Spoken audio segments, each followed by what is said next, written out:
Hi, Bree. Hello. It's nice to see you again. It's nice to see you too. So how are you doing this week? I'm doing pretty good. Good. Anything happen important? Anything going on new? Not too much. Pretty much the same things I did. Do the homework you asked me to do. Okay. So Good. And do you want to just share your observations or thoughts on it? Yeah. So I did go see a nutritionist. Okay. And she was really helpful. She Good. really opened up my eyes to, everything that's going on. She did let me know I wasn't eating enough calories per day, but she also gave me a lot of great tips, about eating like really good healthy things and things that aren't gonna, be detrimental to my weight or anything like that. So it was a really helpful, session. Good. I was hoping, just before you go on, I was hoping that would be helpful towards you, because although we do want to talk about, the societal issues going on, it is really important for you to be in a healthy place in your life and in your mindset and everything. So I'm really glad that seemed like a helpful step. Yeah, definitely. Sorry for interrupting you. I just wanted to say that. Go ahead. So then I also did the journal you asked me to do, and it was kind of hard to do. The main thing that stuck out to me was really other people's thoughts and comments about how a woman should be. For example, me and my boyfriend, we were watching a movie, and he said, who would date a girl like that? And he was pointing to, somebody who's a little bit heavier than I am. So it instantly made me feel like I shouldn't eat the rest of the day. I just didn't want to eat. And I just wanted to go to the gym, So that's kind of what happened with that. And then also, do you want me to go on? Yeah, that's fine. Okay. Just go ahead.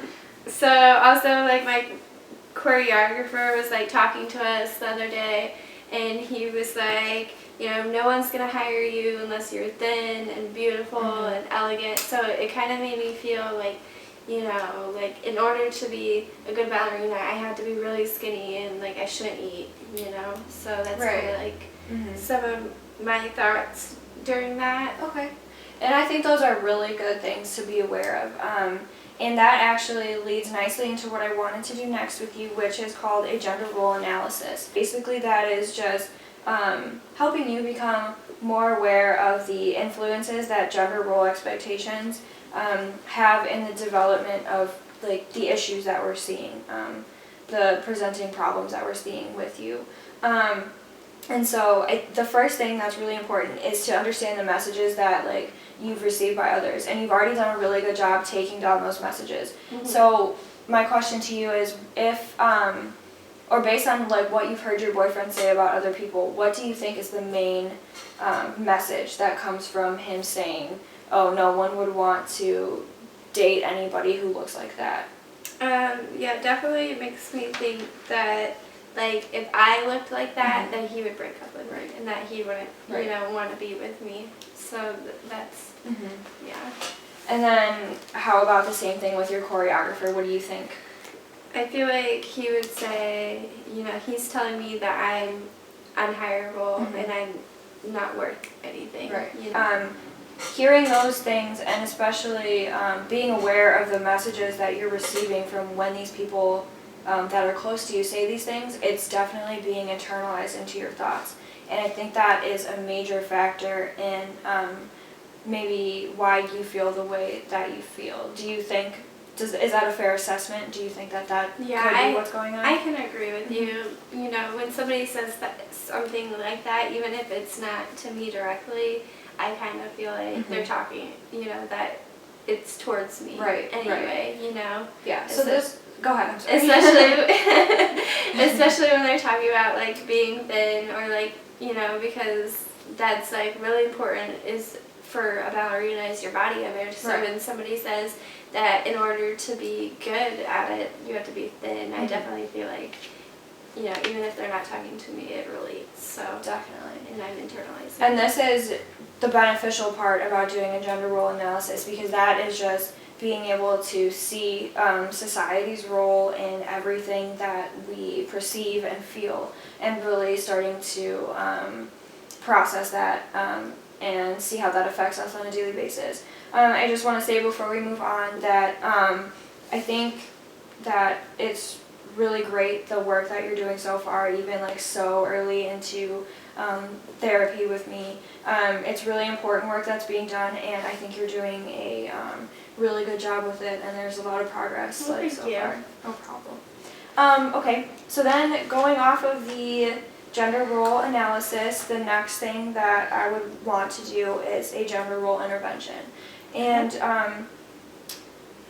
really that is just, I'm just going to basically kind of explain to you the way that society works in terms of viewing women, and you probably already know this, but it's just a nice kind of reminder, especially just talking about what we talked about in terms of the messages you're receiving. Okay. So really I just want to remind you that society focuses on thinness with females, and the media really bombards this kind of ideal image into the minds of women, because you know everything that you see like turning on the TV or in ads for clothing stores or anything, that's all about being thin and attractive. And I think that you know that is really ingrained in our minds, and just like a good thing to be aware of when we're talking about stuff like this.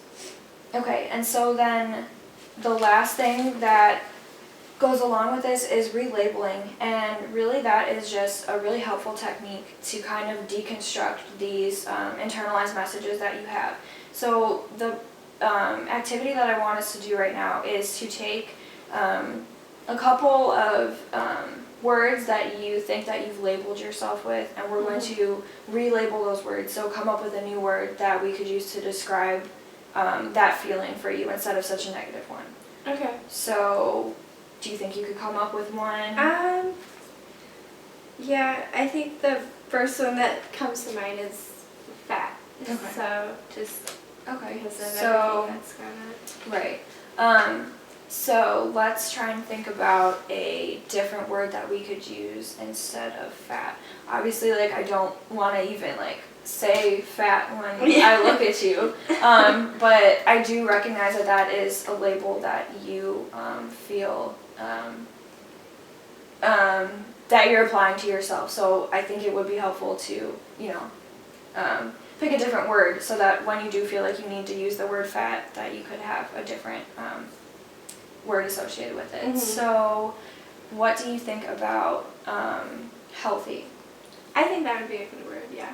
Okay, because I think that's a really positive connotation that comes with that, and Mhm. it's definitely like a lot better than labeling yourself as fat. So Yeah. as long as you're comfortable with that, I think, Yeah, like, I think we that should. would work. Yeah. So let's try another one now. Okay, I think anxious would be one, Okay. you know, because with eating and everything, I've always felt, Right. you know, anxious. Can you think of maybe another word that would better be a more positive word than anxious?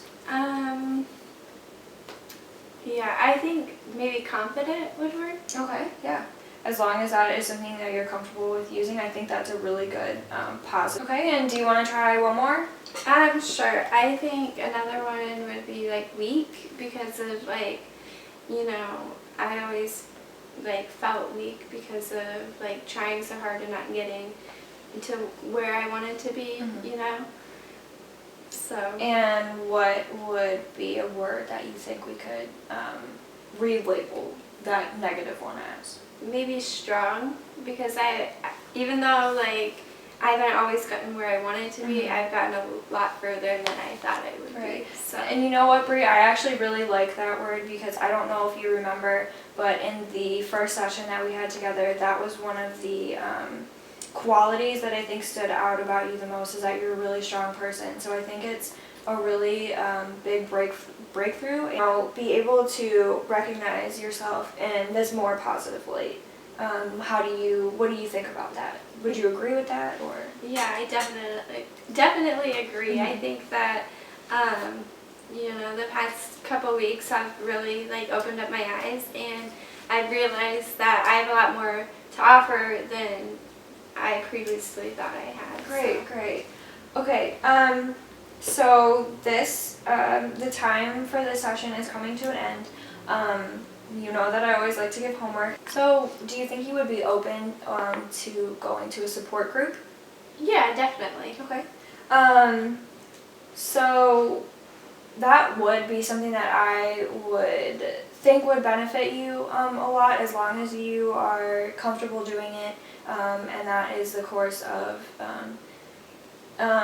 treatment, I guess you'd want to go with, or like a plan going forward.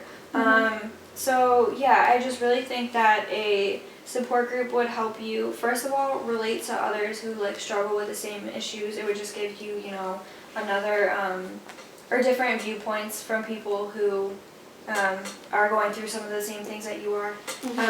But then also in a more societal sense, just seeing these issues in relation to other women's experiences with gender roles. So, because we talked about so much today about gender roles and their impact on the messages you're receiving, and in turn the way that you're thinking about yourself, it would be, I think, beneficial to see that and hear about it from other women's perspectives as well, and either relate or kind of discuss those things in further detail.